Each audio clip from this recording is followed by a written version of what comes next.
atau tidak memungkinkan untuk dilaksanakan, pidana denda yang tidak dibayar tersebut diganti dengan pidana penjara selama 90 hari.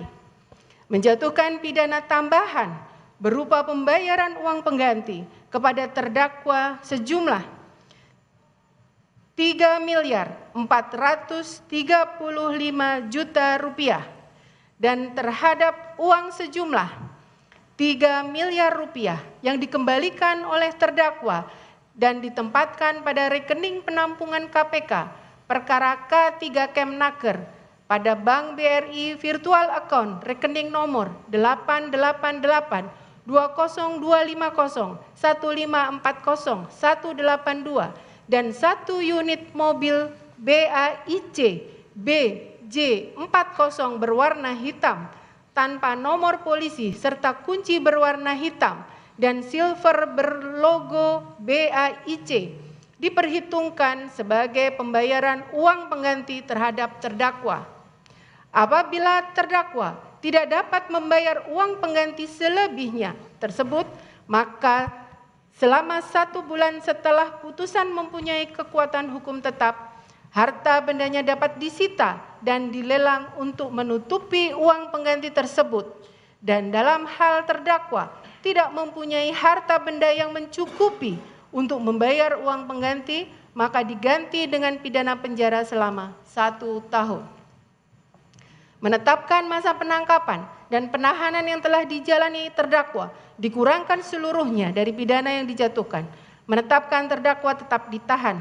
Menetapkan barang bukti berupa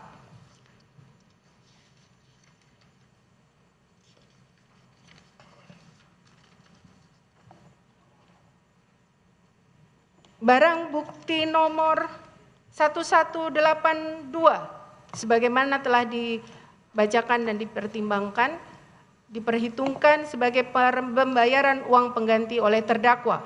Barang bukti nomor 973 dirampas untuk negara. Barang bukti nomor 972 dikembali berupa kendaraan bermotor roda 4 Toyota Land Cruiser dikembalikan kepada terdakwa. Barang bukti nomor 974 1 unit mobil Mercedes-Benz dikembalikan kepada terdakwa. Barang bukti nomor 960 berupa 1 unit kendaraan bermotor roda 2 Ducati Scrambler dirampas untuk negara. Terhadap barang bukti selebihnya dikembalikan kepada penuntut umum dipergunakan dalam perkara yang lain. Membebankan kepada terdakwa untuk membayar biaya perkara sejumlah Rp5.000.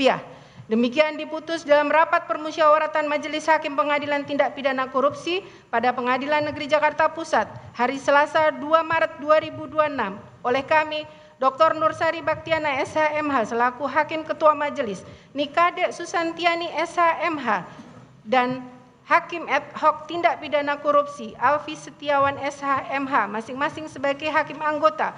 Putusan tersebut diucapkan pada hari Kamis 4 Juni 2026 dalam sidang yang terbuka untuk umum oleh Hakim Ketua Majelis dengan didampingi Panitera Pengganti Min Setiadi SHMH selaku panitera pengganti, dihadiri penuntut umum pada Komisi Pemberantasan Korupsi dan terdakwa didampingi para advokatnya. Ya, silakan duduk terdakwa.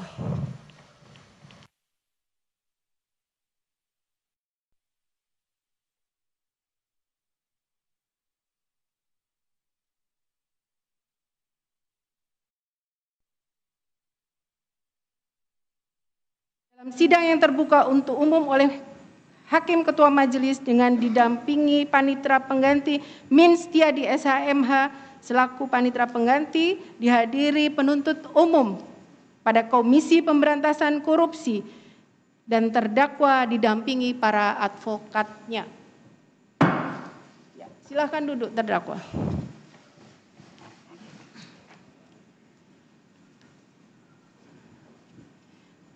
Demikian putusan Majelis Hakim sudah dibacakan, dihadiri oleh terdakwa di persidangan ini.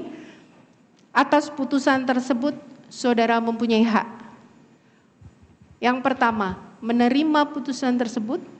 Yang kedua, menolak putusan tersebut dan melakukan upaya hukum, atau saudara masih menggunakan waktu untuk pikir-pikir. Silakan saudara bisa berkonsultasi kepada advokat terdakwa. Silakan.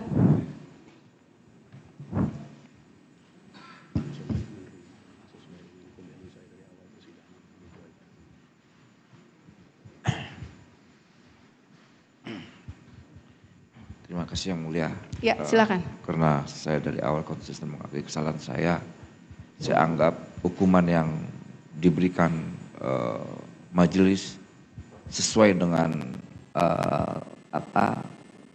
kejahatan yang saya lakukan. Jadi dengan ini saya menerima Yang Mulia.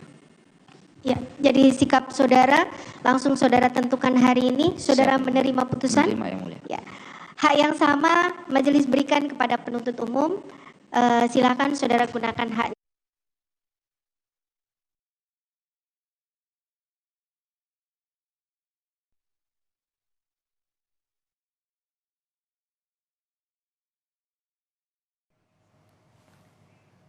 Dan baru saja saudara kita telah mendengar bahwa keterangan dari mantan Wakil Menteri Ketenagakerjaan Immanuel Ebenezer yang telah divonis 4,5 tahun penjara dan beliau menerima putusan yang telah divonisnya di Pengadilan Tipikor Jakarta Pusat.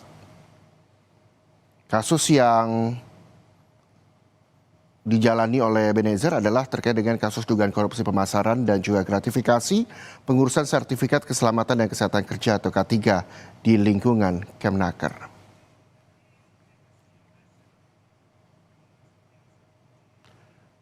Yang juga jadi sorotan di Indonesia Update, saudara, upaya penyelesaian perkara pencurian getah karet melalui mekanisme keadilan restoratif yang melibatkan Mujiran, seorang warga lansia di Lampung Selatan, belum membuahkan hasil.